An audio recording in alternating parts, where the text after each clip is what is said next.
and welcome to Gas It Out after a truly extraordinary Catalan Grand Prix that left us all thinking, I think we dodged one there.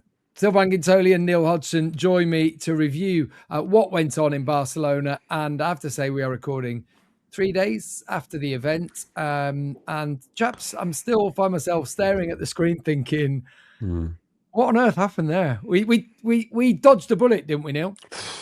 Like the biggest bullet we've dodged since Austria 2020 when was it Morbidelli and Zarco collided going up to turn 2, 3? Turn 2 at the time. Turn now. 2. Yeah, they've changed it. But I mean, that was horrendous. Obviously, we were so lucky then, and it feels exactly the same this time. Do you know what the weirdest part was?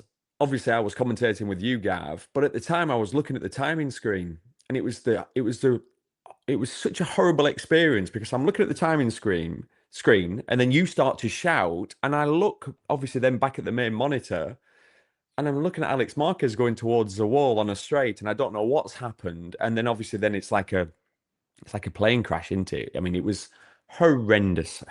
So, I mean, thankfully these sorts of things in our sport, we know it can happen, but they are few and far between. Yeah, and there wasn't just that. Of course, there was a restarted race. Johann Zarco's leg got trapped in a bike. He's got some nasty injuries. We did get a result, and it feels like Sylvain. Poor Fabio di Giannantonio, 3 years on almost since he won his last Grand Prix. That's not going to be our talking point, is it? That's not what we're going to be focusing on in this episode of Gas It Out. As we review the Catalan Grand Prix, we're going to be talking about the incidents and the fallout from it. Yeah, unfortunately for Fabio. That said, Fabio Di Giannantonio was so brave because he was very much involved, in that first crash with Alex Márquez. The other miracle there in that crash was that he did not get hit in his body by the flying front wheel and the after fork that was flying off from Alex Márquez's bike. I mean, that hit his bike and made him crash. But how did that not hit his leg or his torso or his head? I have no idea. So he was super lucky there. He still hurt his hand on the left side, his left hand. That's during the crash after, and bravely, went through the restarts and managed to win the race with a great pace. So Fabio Di Giannantonio had a busy weekend, put it that way, and he managed to dodge all that was thrown at him, and came on with the win. So confirming his form of the whole season. I mean, if we're going to talk about Fabio Di Giannantonio since the start of the year, he's the leading Ducati rider.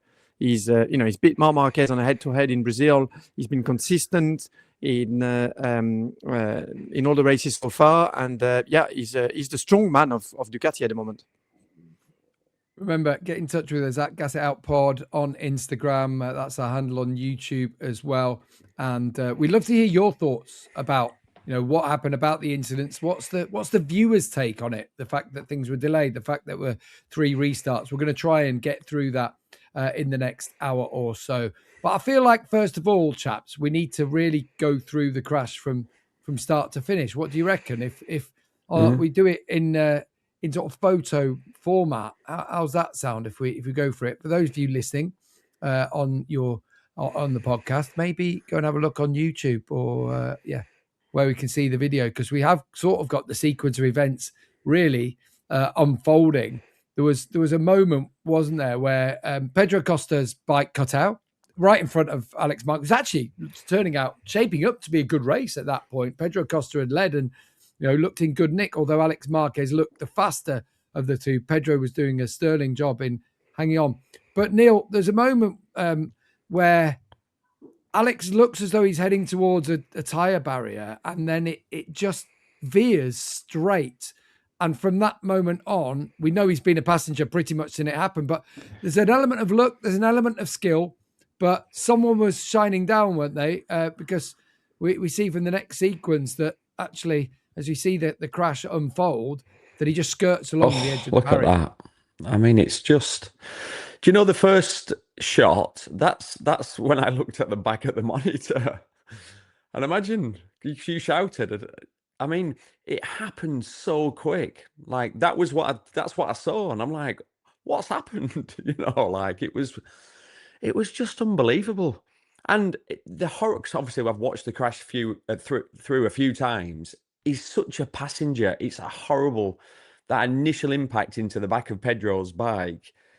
And at that speed, what do we think he was doing when they hit him? 130, I reckon. I was looking on the onboard footage that there was of the crash, and it was registering about 130, 140. They were accelerating through hard, weren't they? Through 9, but they didn't. You know what I mean? He didn't actually get too far out of the corner, but it's like a glancing blow as well, which almost made it worse because it sort of fires you in that direction. Have you been in that position before, though, Neil, where you are a full-on passenger on a motorcycle at that kind of speed? No, thankfully not. I mean, obviously something like that's rare. I mean, I've had experiences where, like at somewhere like Phillip Island, and it's been windy, and I've been on a straight, and you've been blown like off the track onto the curbs, and then I've managed to get it back on. But you had one in Motor America once. Did you have one in AMA once over the top? Oh my God, yeah. I forgot. How do you say, Gav? I love how you know more about my career than Oh my God. Because we discussed it because Danilo Petrucci had that sort of thing where he was complete passenger, Yeah, it was at VIR, and it's basically got a flat out kink over the start and finish line, and it's flat out in 6th gear, but it's on the limit. And it was the last lap, and I was side by side with, I can't remember who, and the draft off their bike just blew me onto the grass, literally, because I didn't shut off. It was like one of them, you're not shutting off, it's like to get the checkered flag, and then boof, I was on the grass. But I was so lucky because there was like what seemed like half a mile of grass. It was all grass, no gravel. So I was doing probably about 160 miles an hour, and the bike took off. And honestly, it was the scariest moment of my life, but somehow stayed on the bike. So much so that I've obviously forgot about this story. How funny. Well, they do say you forget skills. They say you forget fear and pain, though, don't they? That's what they say. But it's funny, Petrucci had the same experience, and I was talking to him about it, and he did exactly the same thing. So horrible. It was Sylvain. It was savage. It was violent. It was brutal. It was all those things. Was there an element? Was there some skill? I mean, I just the moment in that where there's a sort of concrete runoff area. It's almost like the bike straightens. I know we can see that he's trying to straighten the bike. I mean, he avoided the wall.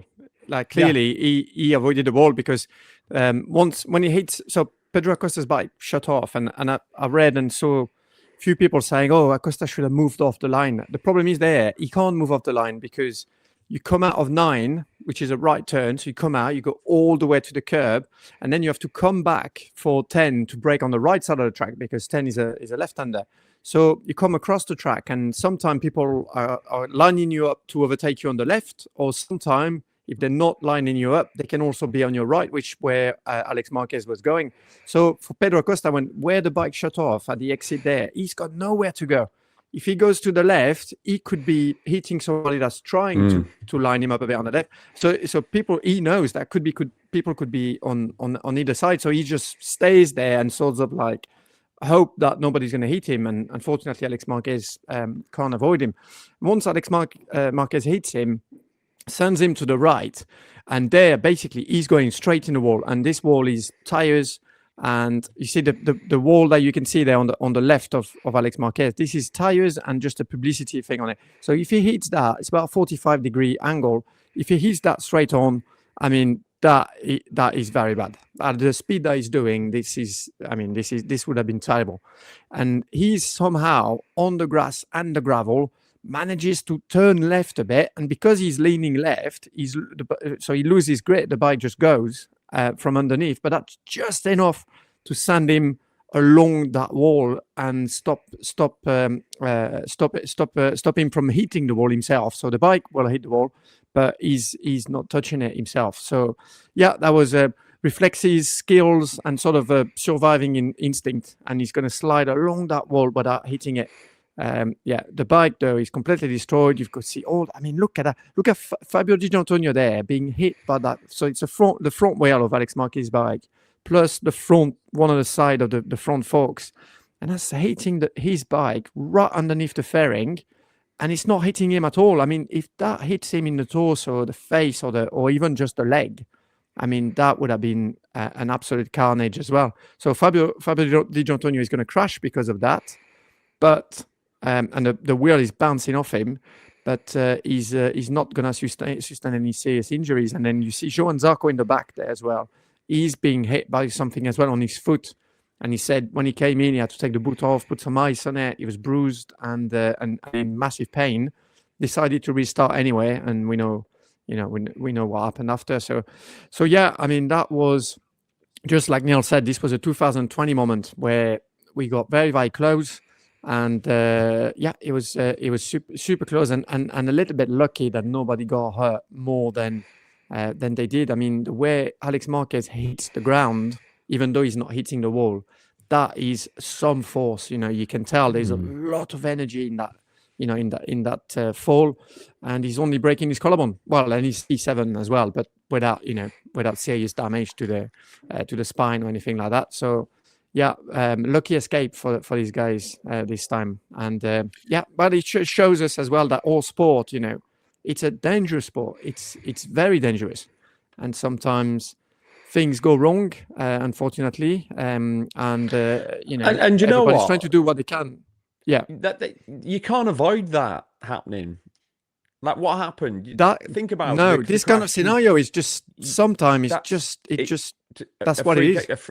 Exactly. You can't control that. Someone's bike's just cut out and someone's right behind him. What it makes me think is when you watch a crash like that, you think, I'm sort of surprised things like this don't happen more often. If you think yes. Yeah. I thought the same. Think of in all the races, in Moto3 races, big groups, you only need one person to have one small electrical problem, the bike cuts out, and you've got a big crash. World Endurance.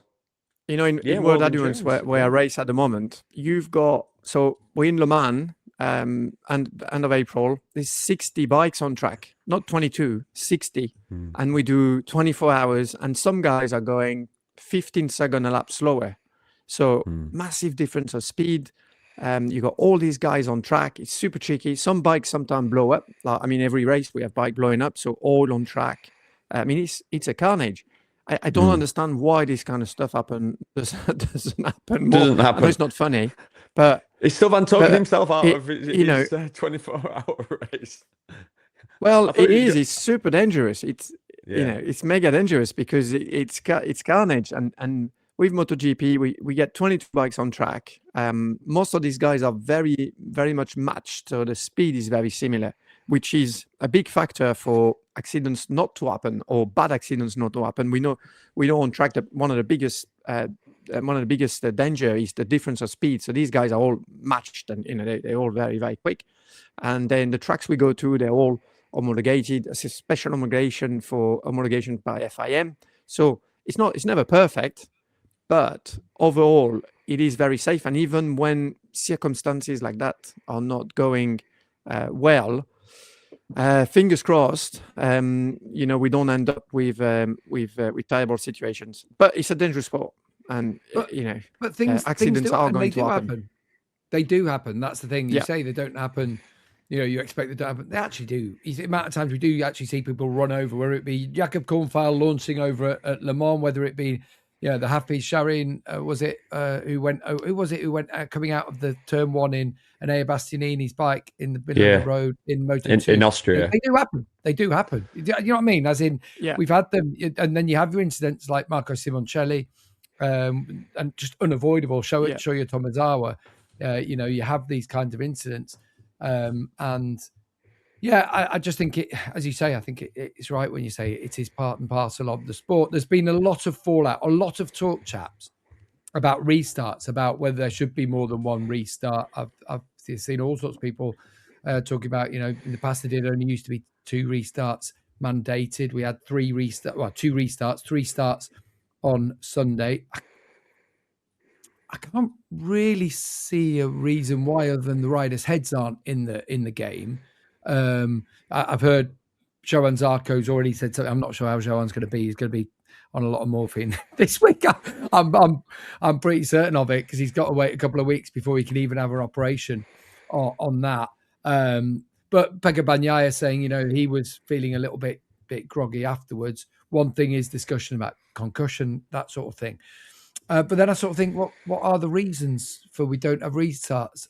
Maybe I ask you as riders, you've obviously been in restarts. You've been in this situation. You've probably been in places where you've had a couple of restarts. How are your hits? How do you deal with that in that situation? And I even though I expect it's pretty personal and pretty unique, depending on the position you've been in, but how did you react to it, Neil, for example? Do you know, I had loads of restarts throughout my career, and it never bothered me at all. I only ever had one, three, where we did 3 starts, but that was a horrible experience because I was involved in the first crash, and my teammate got badly injured. And the marshal was shouting that he died. It was Akira Yanagawa, believe it or not, in Laguna Seca. Thankfully, he'd not died. He was just unconscious. But imagine standing there, hearing the marshal going, "Stop the race! He's dead! He's dead!" That was not a nice experience, obviously. But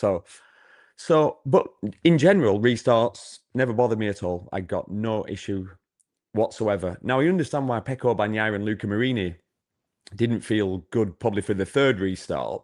Because not only had they obviously been involved in the crash, the second crash, but also they had to experience the horrible graphic images of Zarco with his legs trapped in the bike. Clearly, he will have been in a lot of pain. Probably he was screaming. Yeah, screaming. Yeah, I mean, it's just. He's been ragdolled there.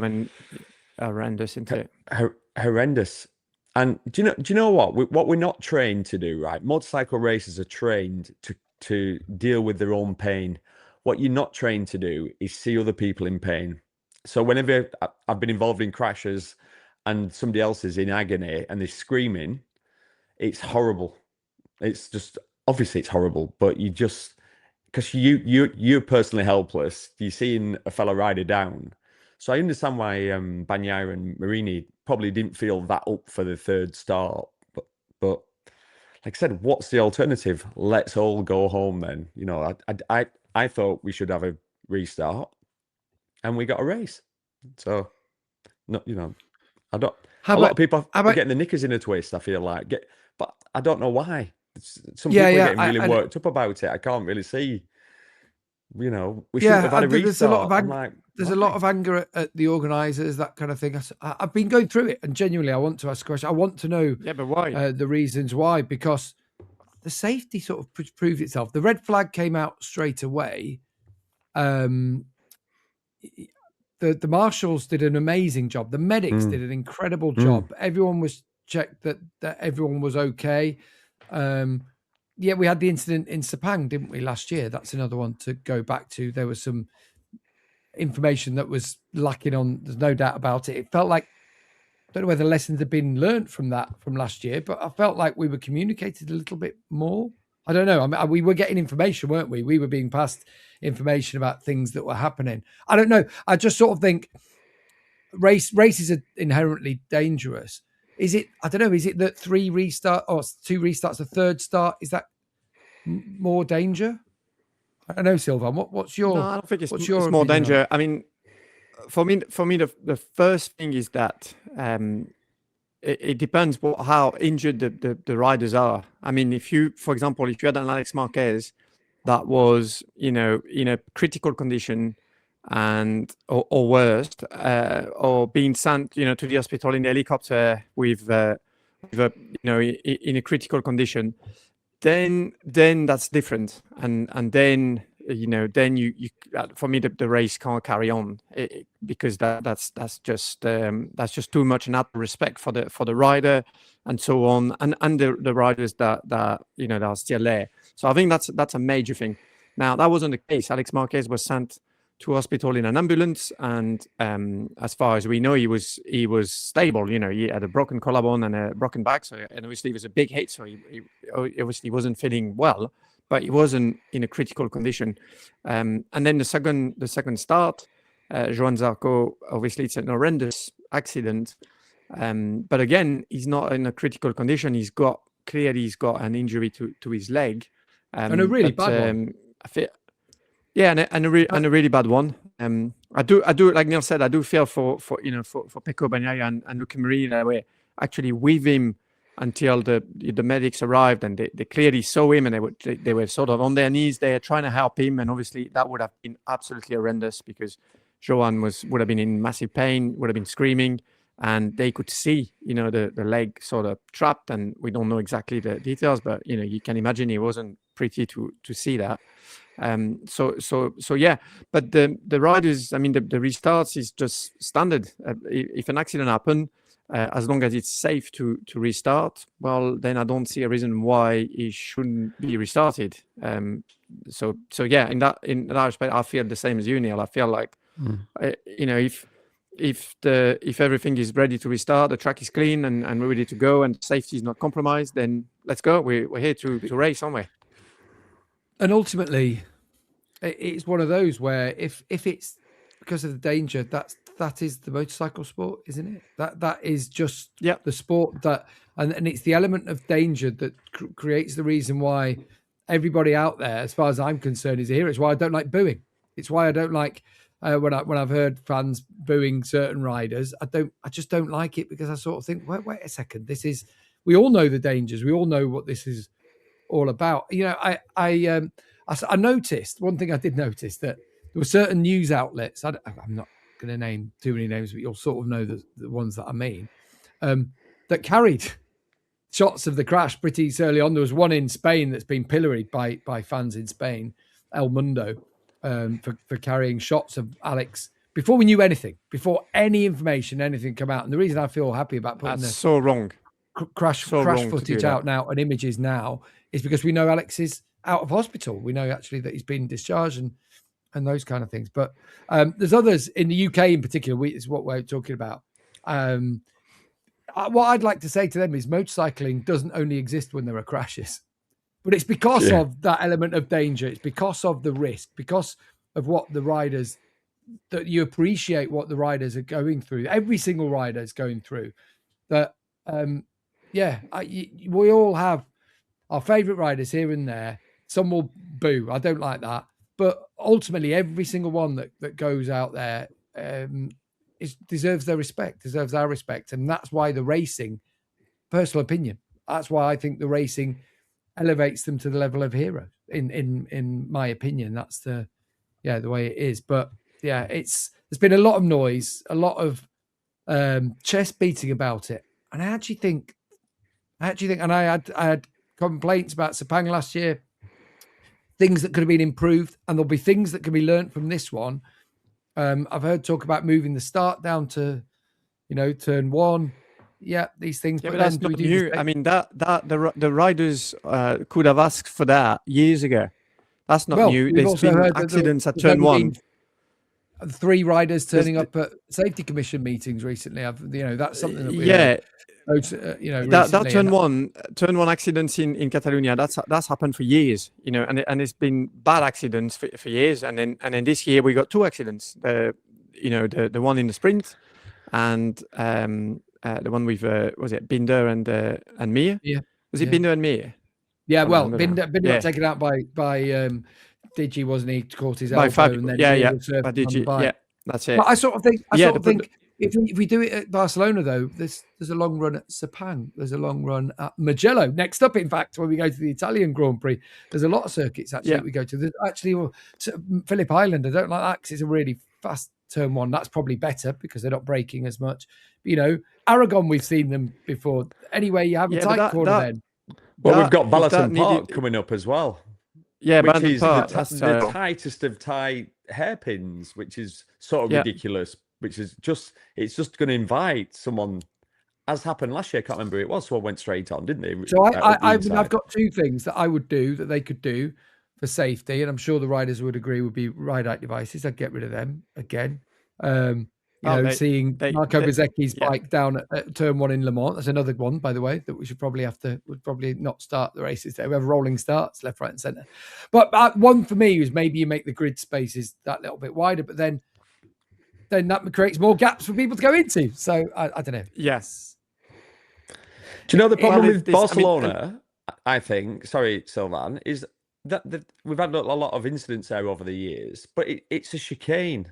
So that turn 1 is a section. It's not one corner, And it's the same in Misano. Now, think about Misano. We have lots of, that's a chicane, and we have lots of incidents and crashes there.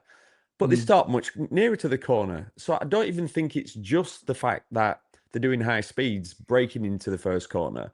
I think it's because you've got those crossing lines. It's really technical, that first section. And if you're trying to get 22, tight, 22 aggressive riders through there, all trying to put a move on the person in front, there's going to be contact and people fall off. It's just, so that's, you're not going to change the layout. You don't change that corner because you've had some crashes. The problem is though,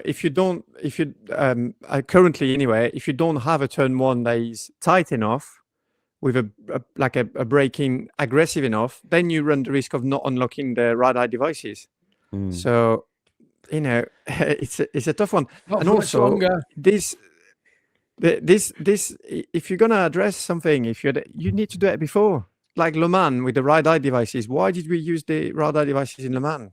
There was no need for that. That was discussed the year before. So that should have been done proactively instead of waiting for Le Mans to then put it on the table. So it's good that they've done it now. Silverstone and Phillip Island will not have the radar devices at the start. It's great. But that should have been in Le Mans. So we didn't have an accident there, but we could have. And then we would be sitting with the same issue. So if there is a safety issue there, it's for the riders to also raise it early enough so something can be done about it. I agree. Right, let's take a breather from the action. I think when we come back, maybe we move on to what actually happened race-wise. Who actually got the results. Maybe it's time that we focus on the winners. We'll have a talk about that, and we'll get on to pushing around your team manager, whether either of you two have ever done that kind of thing. Maybe we talk about leaky rims as well. I bet you both suffer with that.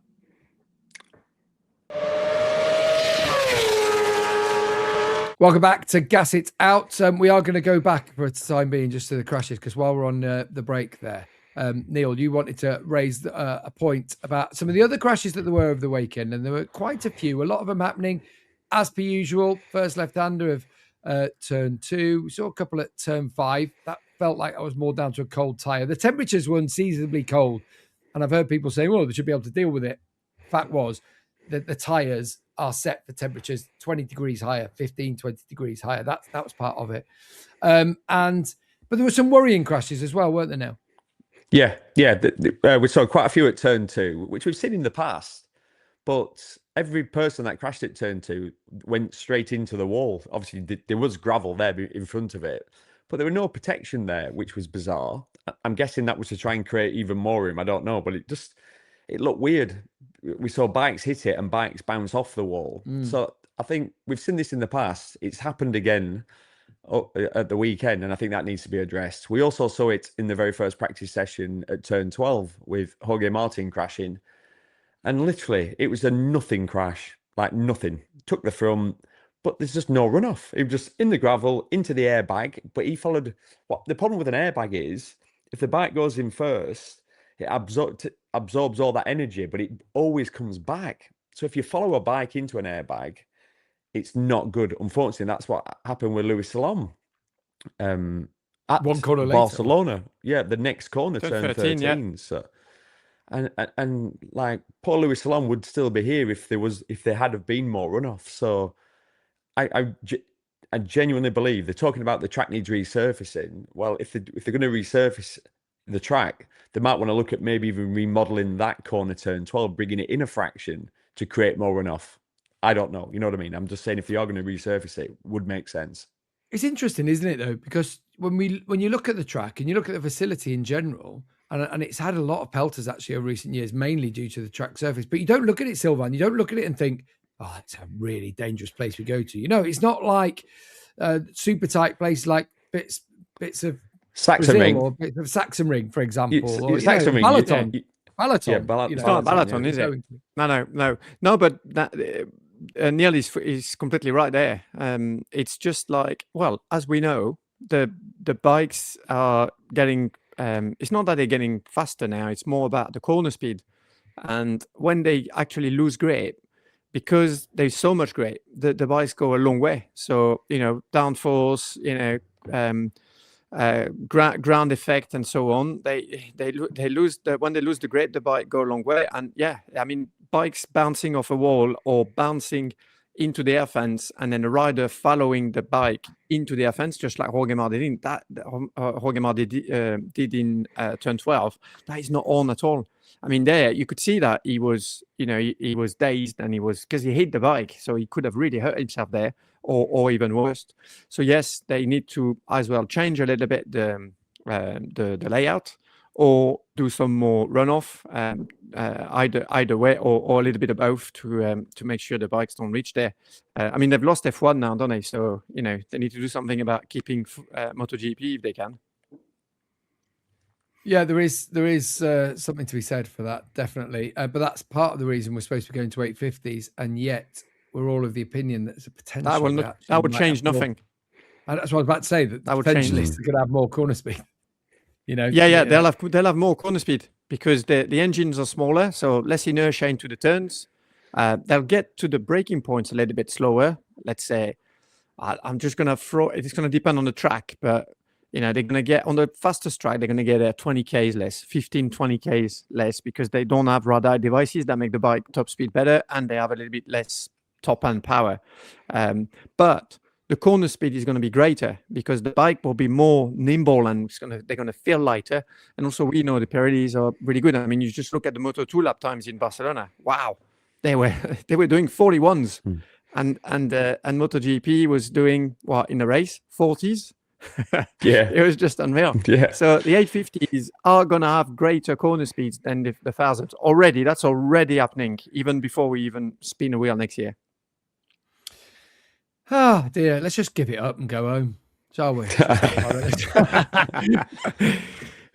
No, I'm obviously kidding. But look, it's a conundrum. It is a constant conundrum. But you're right, there are definitely things that need looking at. Should we flip it at this moment just to the positive side of things? First of all, before his crash, Alex Márquez won the sprint in a really good battle, wasn't it? Pedro Acosta. Pedro was great, took pole position, held out as much as he could, and actually came back to Alex in the end. So just on the sprint, Neil, I thought it was a good one, a good head-to-head, and the closest finish, 0.041 between them across the line. Yeah, do you know what was good about it? You thought it was going to be an Alex Márquez domination, really. And when he got to the front, he got a gap of about a second, or maybe just under. But this is what I love about Pedro Acosta. He's such a bike racer, isn't he? He's such an animal that there's no quitting him. And he hounded Alex Márquez. And like you said, in the end, it was the closest ever finish in a sprint race. So, yeah, I thought it was a really entertaining race. Yeah, it was a goodie. Let's move on to then Sunday. Post the 2 restarts, we had another good one. It ended up, Sylvain, it turned into a sprint because it was 12 laps. Same as on Saturday. Not everyone had a soft tyre. Pecco Bagnaia went out with the medium tyre in the end. It took him to a podium, but that's a longer story because that's another story. That came into it. But Pedro was great again, wasn't he, on Sunday, Sylvain? He held out really well, as well as he could, and perhaps it gave a bit of a story of what the longer race would have been had Alex Márquez been able to get through. The KTM, he was able to do so much for so long, but it's clearly that balance of how much tyre he used to stay in front and then having enough tyre up to defend right to the end. It just wasn't enough, and he wasn't able to hold out. But credit where it's due, Pedro had a strong weekend. Yeah, really strong weekend. I mean, pole position. Actually, on the Sunday race, even though it was a short race, a bit like a sprint, he wasn't his performance compared to the other guys was not as good as for the sprint. At the end of the race on Sunday, he became vulnerable and eventually got taken out by Argura in the last turn. But yeah, a good weekend for Pedro Acosta. The KTM, I mean, in Barcelona, it works quite well. Normally, last year it worked really well as well. Bastianini was there as well last year, finished third in the Grand Prix, and Acosta was fourth. And so it seems like it's suiting the KTM quite well, the DNA of the bike. But yeah, Pedro Acosta was not, for me on Sunday. He was not as good as I thought he was going to be. I thought he was going to really challenge for the win. And eventually, he ended up, fighting for his life for the podium. So it wasn't what I expected. He was just so good on Saturday. Like what's the word? Contrasting. No idea. The contrast. No, yeah. The contrasting style, with Alex Márquez getting the. It's just a similar word in French. I'm just getting confused. So Alex Márquez getting the corner exits. He was just so good in the corner exits, Márquez. And then you had Pedro Acosta making it all in the braking zones. He was braking into the corners like he didn't want to get out of them. It was just unreal. The ground he was making there. So it was great to see that because, you see different styles for the riders, but also different strength from the bikes. And it's sort of like make the fight and the racing interesting. Didn't quite happen on Sunday though. So yeah, I was a little bit disappointed. I thought he could clinch his first win, it seems like it's never coming, this first win for Acosta. I know. It's not a sprint, but on the Sunday, hopefully it'll come for him because he deserves it, doesn't he? I mean, he's a special rider. Well, I was thinking this was, I think we might have even said it in commentary, Gav, but you had Mir in the battle for the win. He's only ever won one MotoGP race. You got Fabio di Giannantonio. He's only ever won one MotoGP race. You got obviously Pedro. Led the majority of it, really. Never won a MotoGP race. It was quite interesting, really, the dynamics of it all, wasn't it? Yeah, and you would have had unusual. Ralph Fernandez probably in there with just one MotoGP race winning. Yeah, that's right. That's another story to get into in a second. What I will say is when you mentioned KTM there, you went through everyone. Every KTM rider had a technical problem over the weekend. Maverick in the sprint on Saturday, he had to retire. Brad Binder's clutch of seems like there were different problems there. Yeah, Maverick was a rear brake problem. Brad Binder on Sunday had was it a clutch problem? He had when he got to the grid. And then Pedro Acosta obviously must have been an electronic problem. The bike just cut off, and so we're not quite sure what that was, but it sounded like electronic. It didn't sound like the engine broke. It was more like just the ignition just completely went off. And Bastianini, I'm not sure if that was a similar problem to Acosta. I don't know exactly. Do you know, guys, what Bastianini had? No, off the top of my head, I can't remember. No, I can make something up for you if you want. Yeah, Colin Edwards turned up. That's visual. Yeah, that used to be a Colin Edwards line, didn't it? Anyway, let's move away from KTM on that one because there's not really much as we say. It's just unfortunate they've had the misfortune. At least they did announce that extended with Tech 3. That was some positive news, and it sounds like it's multi-year. So it sounds like the commitment's there. Fingers crossed that is the case. In the main race then, Alex Márquez had been doing a brilliant job. There's no doubt about it. It looked like it was going to be a double for him. Wasn't to be. Race restarted. We had the Zarco incident. Race starting again. 12 laps in the end. And this is where strategy got a little bit tricky, didn't it? Because not everyone had the soft tyre for starters. We had our first big incident, big talking point, of course, was the moment between Raul Fernandez and Jorge Martin at turn 5. Now, Raul didn't cop a penalty. I've seen different angles of this. I've seen one from the back, actually, where it looks like Jorge Martin is actually a bit wide on corner entry in there. It does look like an aggressive move at the same time. Obviously, it caught the wrath of Jorge Martin. We'll get into perhaps his reaction about it later. But you have to say, even despite everything that Martin had been through that weekend, and Raul Fernandez and Aprilia, actually, they both look like they might have been in the running on Sunday had Raul not taken Jorge out. Yeah, and you know what though? Or Jorge not turned on Raul, as Raul has stated quite vehemently. It's funny, as we saw it, and the angles that I saw, I thought that it was a penalty. But then when you watch the aerial, I've watched the aerial, and I tell you what, Martin can definitely see his front wheel. And at that point, on a first lap, not a last lap, on a first lap, you just allow a little bit of space. So I'd say it's not 50-50, but it's not a blatant takeout. What I don't understand is it seems like a very aggressive move on the opening lap when we knew, even though it's only a 12 lap race, it was still going to be a tyre management race. So if you're up there, like if it had basically followed Jorge Martin around turn 5, he's in the perfect spot. He's sat behind Martin. He's third in the race. It's the opening lap. You know what I mean? It just all seemed a bit of a wild, aggressive move.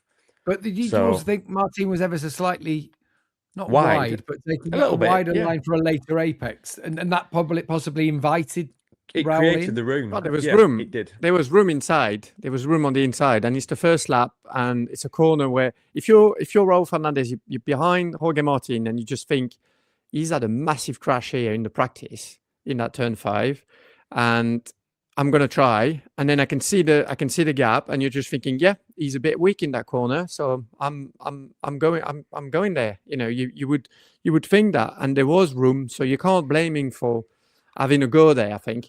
But I do agree with Neil. Initially, I thought, he took him out, but then it's a racing incident, definitely for me.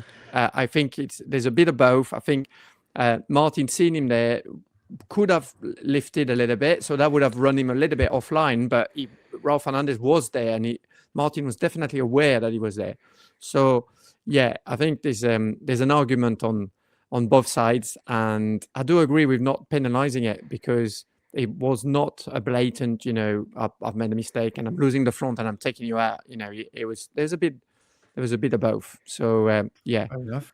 What really upsetted me though more, what I thought was out of order is what happened after. Yeah, exactly that. When Martin came back in his box and literally physically assaulted the team. I mean, what are you doing? I mean, you can be angry. I get that. There's adrenaline. I get that.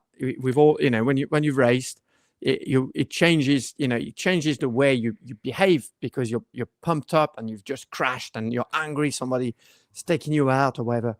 You don't take it out on your team now, coming to sort of like help you and just go. Look, they're coming to put an arm on your shoulder. What is wrong? What are you doing? I mean, I thought I was like fully out of order. I just don't get it. And it's good. It's all good to say sorry after.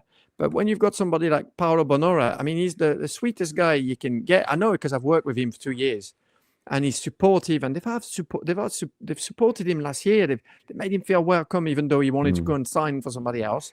They've sort of like nursed him and trying to tell him, take your time. And they've been so good with him, and then you do something like that. I don't get it. For me, that is just it's just not right. So I really didn't appreciate that, because it's like a lack. I feel like it's like a lack of respect for these guys, and I don't like that kind of behavior. I don't like it. But that's just me. That's just. No, I don't think it's just you. I really don't think it is just you. I think it's. I mean, it has an unprofessional look. He came out and apologized, but I sort of think you get away with that up to about being 7 or 8 years old, and then after that, you sort of have to start. Yeah, and then you get told off. If you do that when you're 7 or 8 years old, you get told, don't you? You'd be like, I mean, you'd expect the dad to just go, "Hey, what are you doing, mate? You can't behave like this." I've heard people say, though, it's the heat of the moment. He's off the bike. He's obviously very frustrated. His championship. That's not an excuse. Well, I was going to say it happened 20 minutes prior, or more than 20 minutes. He had time to ride around at the back of the field. He didn't actually ride across the line in the race. He pulled into the pit. So actually, he didn't actually complete the race, is my reading of the results sheet that came through. I just think it's sort of a bit unprofessional. And there was a moment with Aleix Espargaro, and I know they're old pals, and I sort of think there's a kind of a symmetricity there. I don't know whether that's a word, but and where he had to go, Paolo Bonora. What's Paolo Bonora ever done? When do you remember what it was? It was like sent him out too late or something in a practice, or I can't remember. I thought he sent him out too. Did they send him out too early or something? Too early or too late? I can't remember what it was. It was completely unnecessary. Anyway, I understand a heat of the moment kind of thing, but I also think the people who you want on side in the heat of a moment, the people who you want to support you, people who need to bring with you, and the great riders all have brought with them their teams. It was Kevin Schwantz that said to us when we did our interview with him, Gas It Out, who said, having my team behind me, knowing that I could trust them, was the biggest thing. And that's not the way to create trust, is it, between yourself and your team. Have you ever been in that situation, Neil? How many team managers have you approached? How did Colin White take it? Oh my God, most of my team managers were quite scary individuals anyway. I mean, Davide Tardozzi, you can't imagine pushing Davide Tardozzi, can you? He'd probably lamp you, but no, it made Do you no empathise sense. at all? Do you have any sympathy with Jorge? No, it was bizarre. If it had gone over to like the Trackhouse team, like walked into their garage pushing people around, then that's different. Already done that. Yeah, but that would have made that. Then you could have gone, well, I probably wouldn't have done that. A bit unprofessional, but you can understand it. But yeah, to be going wild at his own team. I mean, he did apologise straight away, didn't he? But yeah, it was quite embarrassing. My 5-year-old daughter does things and then apologises for it, but hopefully she's going to grow out of that. That's all I would say. Well, if she's like a dad, she probably won't. She's also not paid. She's also not paid $3 million a year to be a good girl. So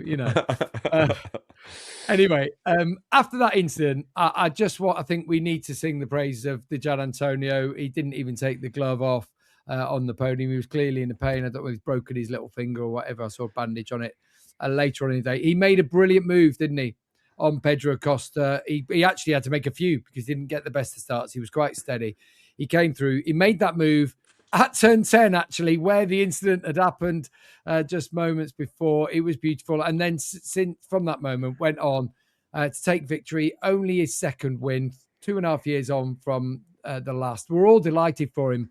But I sort of feel, Neil, a little bit sorry for him that it's all going to be overshadowed by all the other occurrences that happened over the race weekend. But it doesn't take anything away from what was a good ride and a decent weekend for him. Oh, just do you know what? He's a class act on and off the bike, isn't he? Even his interview after winning only his second MotoGP race, he was more about talking about the injured riders, paying them the respect that they deserved, and just what a wonderful human being he is. He's just so well rounded. Like, you're not going to see Digi ever walk into his garage and push a mechanic or a team manager around, are you? You just know that. So, and you said it's been slightly overshadowed by all the controversy. Do you know what? A win's a win, Gav. So he'll be like, I'll take those 25 points. I'll take the bonus money, and not the points or all the bonus money, but the kudos, his stock value, everything. Just, I mean, he's not a flash in the pan, is he? He's been very consistent this year. And like Sylvain said earlier on in this podcast, he's been clearly the best Ducati rider. Yeah, and I have to say, at the weekend, in the end, due to tyre pressure penalties for Johann, who was, give him credit for what he did on the Sunday after being taken out on the Saturday, he'll claim it. And in fact, you read the Honda press release was, Honda takes second place. He was only on paragraph 4. I've got to laugh. It would be Harry Lloyd, I'm sure, who's written that, or whoever does the Honda press release. I'm pretty sure it would be Harry. It was on paragraph 4. It said, and he was relegated to 13th by the end of the race with a 16-second penalty. But do you think Johann is going to get his race bonus? I don't know. No, I think so. Would you send the invoice now for that one? Yeah, I think I would. He deserves it. I'd be having a go because, like, the way I would explain it, I'd be saying my job is to ride the bike round in circles as fast as I can. And if I get in the top 3, you pay me some more money. I've done that. Now, I can't control that. Someone's let me down. I've been let down by someone not putting 0.001 of a bar in my front tyre. So I've done my job. Pay me That's another rule I think they need to look at, actually, isn't it? The tyre pressures. Obviously, you need to be under, in a race situation, 60%. You need to be under the 1.8 bar. You need to be under it. And because it was a 12-lap race, then in the sprint, it's only 30.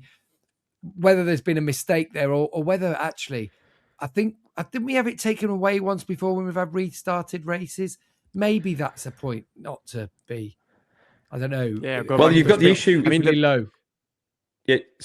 You've got the issue with the quick start procedure. So then it's slightly different than a normal start. So that because you roll on, you do your sighting lap with your race tires on, and then you sit and wait with a mechanic. they don't put tyre warmers on, then you go again. So basically, the calculations the teams are trying to make, we know it's a fine line, and that just throws another spanner into the works. Hence, there were 5 tyre pressure penalties. Actually, I think Pecco got away with it, didn't he? Obviously, but yeah, there were because he had 5, the weren't leaky there? rim. Yeah. The rim was leaking. You but- like saying that, don't I mean, you? I just think it's just hilarious to see, to read that in a press release. Now, the problem is that if there is no rule though, if you say, oh, it's a restarted race and there's no tire pressure rule, then they're all going to start with super low tire pressures, and then you got the safety we know what will issue. happen. No, just make it minimum 20% then. Make it minimum 20%. Yeah, you like could that, make you know. you could make it like a sprint, basically, where it's 30%. Because the biggest issue is that so they all start as well for a sprint or for a full race on Sunday. They all start under that 1.8. You know, they're quite a lot under, actually, for some tracks.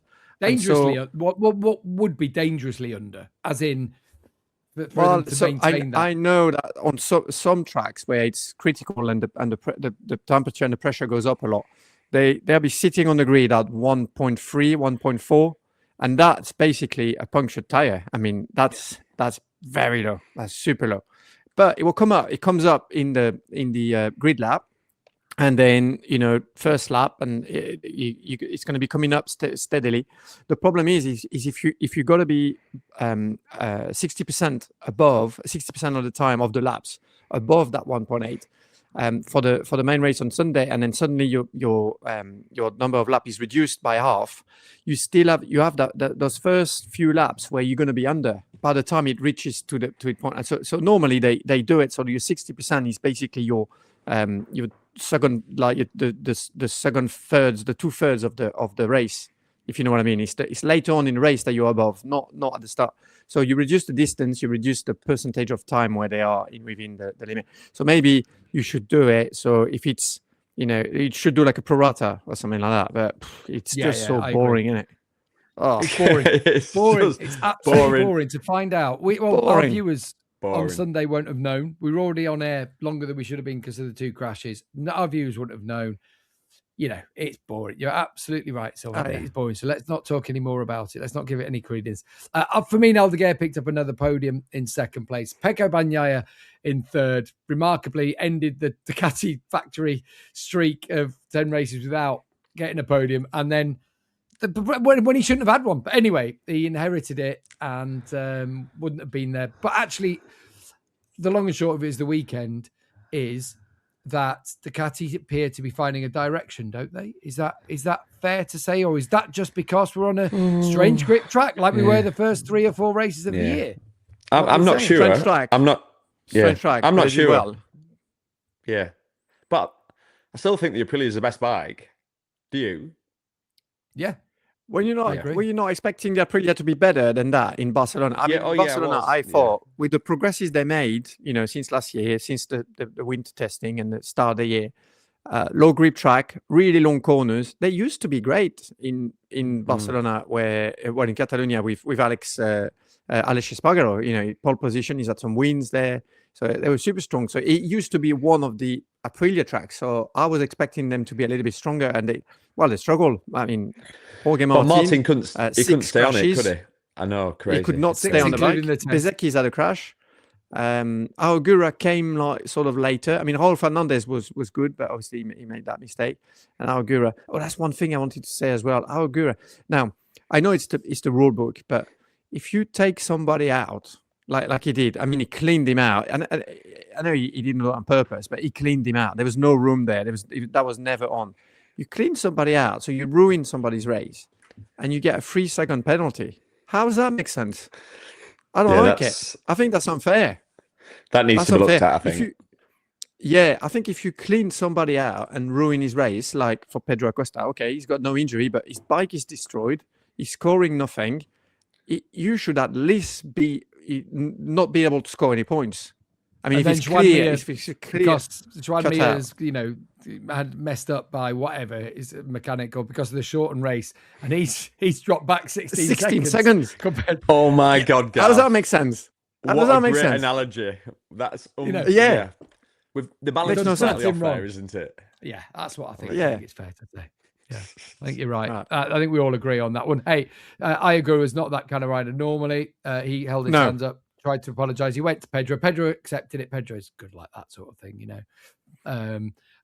But I called himself embarrassing, which I thought was, typical. It wasn't embarrassing. He just made a mistake, didn't he? He got a little bit excited. It's the last turn. He's trying. You know, he's seen it on TV before.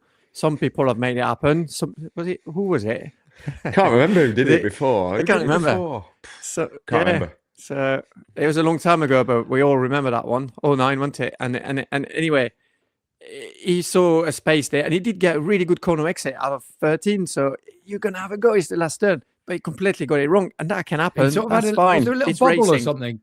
Because he didn't even make the corner. It's like when he went in, something happened. It sort of pushed him a little bit wider. The thing is that Acosta already even though he was sort of his pace was slowing down and he was struggling, he's one of the fastest riders and he's one of the best at trail braking. So there's going to be no room there. You know, he was losing time in corner exit. So and he always goes in slightly early, doesn't he, Pedro? That's been one of his he trails break in early. So it was always going to be hard to pass. But I had made his mind up. Do you know, as a rider, Gav, Sylvain will obviously back me up on this. Sometimes you've already made your mind up the corner before, irrespective of what. You just think, "Oh no, I'm just going to send it. I've got to. Yeah, I've got to." Sometimes you just make that decision, and usually it's the right thing to do. That's your instinctive sort of aggression that you need to be good at racing it works, bikes, doesn't it? Those kind of moves. If you're coming, he was catching him. Usually it works. It's fine, or there's a bit of a push or something. But that was like, I mean, he took his bars, so that was it. Yeah. But 3 seconds for that. I don't know if you're on the receiving end, you'd feel like, why is this guy scoring points when I'm down? Or if you're the mechanics of repairing the bike, you know, it's like, why this guy is totaled our bike. We're scoring no points on Sunday, and he's got a 3-second penalty. I mean, potentially, if there was a bigger gap behind, he could have been on the podium. Do you know what I mean? It's like he cleaned you and he's on the podium. Anyway. And like I said, when you put it against the penalty for me, 16 seconds for not point bar, whatever. Hey,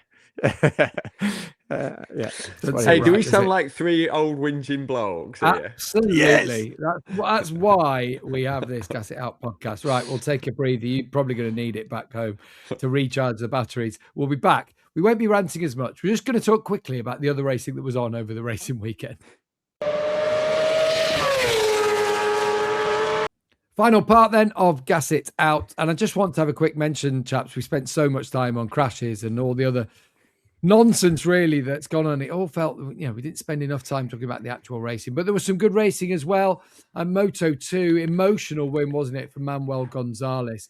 When you hear all the people talking about who's going to ride where next year, at the moment Manu's name's not involved, but Neil, that sort of performance, the reason it brought tears to his eyes is because he deserves a chance. He's sort of proving that now.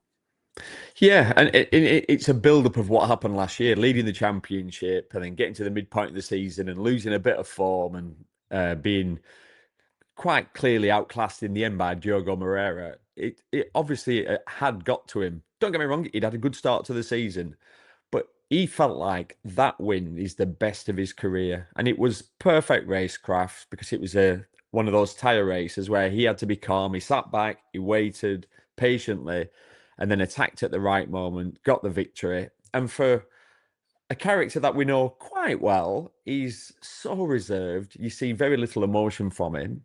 And it was almost like a career-long, hard struggle, fight, battle to work his way up to being, a winner in Moto2, leading the championship. It was like all the emotion just came out in one race. Like literally, I think it's his biggest celebration I've seen in the past is put his hand up like that, and this was it was almost like a championship winning celebration, massive emotion, lots of crying. Just it was good to watch. I loved it. I loved to see the raw emotion that the pressures of sport can bring out in you. But the manner of the win was impressive too, wasn't it? Class act. Absolutely destroyed his opponents because of the way he used his brain, did it all perfectly, leads the championship now. and still no one's talking about him moving to MotoGP. Sylvain, talking to people using their brain and attacking at the right moment. Moto3, Max Quiles coming strong. 5 laps to go. He was sat at the back of the group. 5 laps to go. Starts his charge towards the front and then sits around that spot and just has it as they have nothing for him right down to the final corner. A good battle behind. He attacks Munoz in the final corner and goes through to beat. And then behind, Carpe comes through, finishes on the grass in a photo finish for second. But Max Quiles, wow, what about this young kid already at the start of this year? 4 wins. Wow. I know. He's doing it. He's doing it again, isn't he? Just like he did in Le Mans. Taking those risks in the tricky conditions. He got the win, and then there in Catalonia, just doing it the way he did as well. It's just so hard to win in Catalonia as well. You got to be tactical. You got to position yourself at the right time. You got to position yourself in the group as well during the race to save the tires for the end. And he just did everything right. I'll tell you what. I'm going to carry on the rant thing because we've been ranting a bit. So I'm going to carry on ranting. How good is it to have another prodigy Spanish rider? Yeah, amazing. I think we needed some of those. Another Spanish, because there's not been that many through the ranks, and I think they're lacking a bit in MotoGP as well. But no, joking apart, what a talent! I mean, he's unbelievable. He's star quality, and he keeps proving it. Race after race, weekend after weekend, the way he manages himself, conduct himself, manages his races. Unbelievable. So, that was very special. On the Manu Gonzalez thing, I wanted to add something. It just shows you, the sort of like if you've been the bridesmaid once, it is so hard to then build up your profile and be wanted again and be that guy that the team managers want. I mean, how much can he do? Gonzalez he was excellent last year. Okay, with the Diego Moreira was favored to him, and he's found himself in this weird hole where it's almost like no matter what he does, he's not going to climb out of it. I saw a rumor that he's actually signed to go World Superbike next year, and the outburst, well. Like the emotional outburst, for me might mean that it's true. As in, like it's almost like, well, I can't do anything else, can I? I'm never going to get that MotoGP break, because if he doesn't get it this year, well, for 2027, he's going to have to wait another 2 years minimum. And so is it worth waiting, or if he gets a decent offer by a manufacturer, is it best to move straight away to Superbikes? Well, maybe that's the way this is going already. Well, kudos to him. What a race. Yeah, maybe we talk about World Superbike then, because someone also trying to get into MotoGP is Nicolo Bulega. 19 wins in a row now from Bulega. He was given a bit of a harder time by Iker Lecuona a couple of moments throughout the weekend in this occasion, Neil, but just more to dominance, was it, for him in Most in the Czech Republic? Yeah, and that factory Ducati team's just something else. They're, I'm going to say, 0.7 of a lap faster. I mean, you're looking at, I mentioned it the last time we talked, Alex Lowe's, or we're talking the non-Ducati riders, Locatelli, they're miles behind. They're 20 odd seconds behind, which shouldn't be the case. It's just the fact that new Ducati is something else. And mentioning Ducati, Carl Ride picking up a couple of wins in British Superbike at the end. Scott Redding taking victory in a tricky one in the end, with the rain starting to fall at the end of that first race in Donington. But Ride looking good. It's good to see, though, wasn't it? The likes of Max Cook in there, Sylvain in BSB, Scott Redding back in the mix. Always good to have Scott in the mix. I think it works for the championship to have him battling. Yeah. The BSB races were brilliant. I really enjoyed watching them. And yeah, I mean, once again, there you got obviously the Ducatis are dominating, but the gap is not as big. So yeah, I mean, Cook was really impressive. I'm just impressed that Bimota bike is working really well as well in in BSB trim as well. So yeah, the races were good. The lap times though, did you see the lap times? They were doing so I think they did 26.9 in the race. And then they were doing low 27s, basically, the whole race, because in BSB, they have to race with the SC1 rear, Pirelli. They're not allowed SCX or SC0.